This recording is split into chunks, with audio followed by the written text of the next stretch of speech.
इस देश के लोग भगवान श्री राम के कथानक पे बनी हुई अब तक की सबसे भव्य फिल्म को ठुकरा नहीं सकते। Basic feeling of the story remains exactly and 100% the same. जो है वो रामायण से प्रेरित है। हमने रामायण नहीं बनाई है, हम रामायण से प्रेरित हैं। नहीं, पछतावा नहीं है। जब पहले दिन इस फिल्म में हम हाथ डालते हैं, हमको पता था कि ये हवन की वो अग्नि है जिसमें हाथ जल भी सकता है। पिछले कुछ टाइम में आई मूवीज जैसे Kashmir files, the Kerala stories और फिलहाल की रिलीज हुई आदि पुरुष, इन सभी मूवीज में एक चीज कॉमन है। इन सभी मूवीज में लोगों को रिलीजन के बेस पर टिकट सेल करने की कोशिश की है और काफ़ी मेजर ऑडियंस गेन भी की है। और ये रिलीजन को यूज़ करना बिजनेस के लिए इन सभी मूवीज़ के लिए काफ़ी अच्छा साबित हुआ है। काफ़ी सारी कंट्रोवर्सीज इन मूवीज़ को लेकर हुई, लेकिन ये रिलीजन कार्ड इनके लिए काफ़ी सही साबित हुआ। हमारे देश में पॉलिटिक्स तो रिलीजन के बेसिस पर हो ही रही थी, क्या मूवीज़ भी सक्सेसफुल इसी बेसिस पर होगी? इंडिया में लोग रिलीजन को काफ़ी सीरियसली लेते हैं और इसी वजह से मूवी प्रोड्यूसर्स एंड पॉलिटिशियंस इस चीज़ को एक्सप्लॉइट करते हैं। आज की वीडियो में हम देखेंगे कि आखिर आदि पुरुष को लेकर इतनी कंट्रोवर्सीज क्यों हो रही है, कौन है ओम राउत और मनोज मुंतशिर, और आखिर रामायण का ये मॉडर्नाइज वर्जन लोगों को पसंद क्यों नहीं आ रहा, और मूवी के डायलॉग्स को लेकर भी काफ़ी रकस क्रिएट हो रहा है। वीडियो में आगे बढ़ने से पहले चैनल को सब्सक्राइब जरूर कर लें। दरअसल आदि पुरुष बॉलीवुड का एक एम्बिशियस प्रोजेक्ट है जिसका बजट 600 करोड़ बताया गया है। लेकिन अगर इस मूवी से कुछ सीखने को मिलता है तो वो सिर्फ ये है कि अगर आपके पास 600 करोड़ हो तो ऐसी मूवी बनाने में वेस्ट ना करें। इस मूवी से अच्छी जापान में बनाई गई रामायण का एनिमेटेड वर्जन था। रिलीजन को यूज़ करके आपको एक डी ग्रेड मूवी दिखाई जा रही है। मूवी रिलीज से पहले मनोज मुंतशिर कहते थे कि मूवी में आपको रामायण देखने को मिलेगी और उसमें कोई छेड़छाड़ नहीं की है। लेकिन अगर मूवी को देखें तो ये सिर्फ भगवान के नाम पर पैसे कमाने का एक सोर्स है।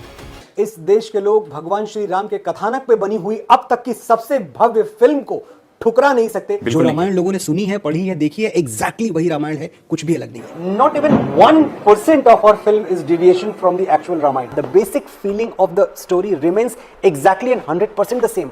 मनोज मुंतशिर फिल्म के डायलॉग राइटर है और कई सारे प्रोटेस्ट उनके अगेंस्ट हो रहे हैं। अरेस्ट करने की डिमांड भी हो रही है। सोशल मीडिया पर गाली गलौज तक हुई और डेथ थ्रेट्स भी इन्हें दिए गए। मनोज मुंतशिर इतना सब होने के बाद भी अपनी गलती मानने को तैयार नहीं है और सभी जिम्मेदारियों से पीछे हटते नजर आए।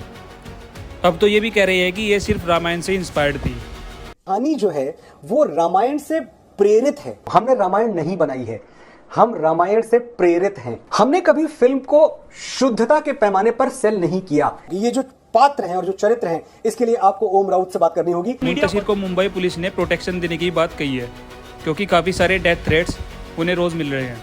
प्रोड्यूसर्स ने कहा है कि लोगों में मूवी के अगेंस्ट बढ़ते एग्रेशन को देख मुंतशिर के कुछ डायलॉग्स बदल देते हैं। लेकिन इतना सब होने के बाद भी मुंतशिर माफ़ी मांगने के लिए राज़ी नहीं हुए। मुंतशिर को पता था कि भगवान के नाम पर लोग मूवी देखने ज़रूर आएंगे, जो कि आए भी। तो अगर मूवी में कुछ गलत हुआ भी और किसी का रिलीजियस सेंटिमेंट हर्ट हुआ तो ऑडियंस उन्हें बकसने वाली नहीं है। नहीं, पछतावा नहीं है। पछतावा एक ऐसा शब्द है जिससे ये लगता है कि कुछ बहुत बड़ी भूल हो गई। जब पहले दिन इस फिल्म में हम हाथ डालते हैं, हमको पता था कि ये हवन की वो अग्नि है जिसमें हाथ जल भी सकता है। टीवी इंटरव्यूज में भी मुंतशिर खुद को बचाने के नए नए तरीके ढूंढ रहे हैं। हर जगह रिलीजियस कार्ड प्ले कर रहे हैं, पर जब भी कुछ बोलते हैं तो खुद के ही पैर पर कुल्हाड़ी मार लेते हैं। इंटरव्यूज में रिलीजन को एज ए शील्ड यूज कर रहे हैं। धर्म तो एक ही है, सनातन है। दूसरा कोई धर्म इस दुनिया में बना ही नहीं है। बाकी सब रिलीजन्स हैं, पंथ हैं, जो कोड से चलते हैं। हमारे यहाँ हर विचारधारा का स्वागत है, हम सबकी सुनते हैं। और हम आखिरी चीज जो हमें डिफाइन करती है, हम श्री राम से इतनी श्रद्धा करते हैं, हम इतना प्रेम करते हैं कि वो सर काटते होंगे, हम कटा सकते। एक बात बाबा तुलसीदास कहा करते थे, और पता नहीं क्यों हम बाबा तुलसीदास को जितना कोट करते हैं उतना ही भूलते जाते हैं। वो कहते थे कि नाना भांति राम अवतारा, रामायण शतकोटि अपारा। यानी राम के अवतार के अनेकों अनेक पहलू हैं और सैकड़ों तरीके से राम कथा सुनाई जा सकती है। रामायण का इंटरप्रिटेशन या इंस्पायर होना बिल्कुल सही है, लेकिन मूवी में हर चीज़ को फॉर ग्रांटेड लेना और मजाक बनाना और स्टोरी लाइन में भी बुरी तरह से स्टोरी लाइन को भी बुरी तरह से ख़राब करना एक्सेप्टेबल नहीं है। लेकिन अपनी गलती मानने की बजाय न जाने कहाँ से खिलजी को बीच में लेकर आ गए। रावण मेरे लिए बुराई का चेहरा है, अलाउद्दीन खिलजी इस दौर की बुराई का चेहरा है। अगर वो मिलता जुलता भी है तो मुझे लगता नहीं इसमें कोई एतराज की बात है। तेल तेरे बाप का, आग तेरे बाप की, कपड़ा तेरे बाप का, जलेगी भी तेरी बाप की। ये तो रावण के लिए बोल रहा है। रावण के लिए हमारे मन में कुछ अत्यधिक स्नेह नहीं जाग रहा है। इनके हिसाब से जो इन्हें क्रिटिसाइज कर रहे हैं वो रावण को पसंद करते हैं। कोई सेंस बनी इस बात की? जब कुछ भी काम नहीं आया तो एक इंटरव्यू में ये बोलते हैं कि ऐसे डायलॉग्स और लैंग्वेज मूवी में इसलिए यूज़ किए गए हैं क्योंकि अच्छे डायलॉग वाली मूवी बच्चे थोड़ी देखेंगे। कुछ लोग हैं जिनको थिएटर में गूंजते हुए जय श्री राम के नारों से बहुत बहुत आपत्ति है, क्योंकि जय श्री राम गूंज रहा है, ये घबराए हुए लोग हैं, इनको डर लग रहा है। ये तो उस देश में कभी हुआ नहीं। हमने आज तक नहीं बोला कि भाई हमने एक ऐसी फिल्म बनाई है जो प्रामाणिक तौर पे उसी भाषा का प्रयोग कर रही है जो भाषा वाल्मीकि ने लिखी थी। हम कोशिश कर रहे हैं कि एक ऐसी फिल्म बनाई जाए जो सनातन के बारे में कुछ बात करे और बच्चों तक पहुंचे, पेनिट्रेट करे, उन तक पहुंचे। अब जाहिर सी बात है, जिस आदमी को कॉन्स्टिट्यूशन समझ में नहीं आया उसे रामायण तो क्या ही समझ आएगी। कैसे लोकतंत्र के नाम पे ऐसा तमाशा हुआ जिसका कि आज तक दुनिया के इतिहास में कहीं कोई मिसाल नहीं है। ये वही साल था जब कॉन्स्टिट्यूशन के प्रीएम्बल में सेकुलर नाम का एक शब्द घुसा दिया गया। इन्हें कोई समझाने वाला हो तो इन्हें समझ आएगी कि प्रीएम्बल में सेक्युलर वर्ड हटाने के बाद भी कॉन्स्टिट्यूशन पर कोई ज़्यादा फर्क नहीं पड़ेगा। लेकिन एक टाइम ऐसा भी था जब ये सेक्युलरिज्म को सपोर्ट करते थे, उर्दू के बिना हिंदी को मानते ही नहीं थे, और आज ये वही मनोज लोगों को पागल बना रहे हैं। हम में से कौन है जो उर्दू नहीं बोलता है? अगर आप एक मामूली सी बात कहते हैं कि जरा एक गिलास पानी लाना, तो जरा एक गिलास पानी लाना में आपने जरा उर्दू बोला है, एक उर्दू बोला है, गिलास इंग्लिश है, पानी उर्दू बोला है, लाना आप हिंदी कह लें या उर्दू कह लें, तो आप उर्दू ही बोल रहे हैं, आप हिंदी बोल कब रहे हैं? रही बात मूवी के डायरेक्टर ओम राउत की, तो वो भी भगवान का नाम लेकर साइड कर देंगे।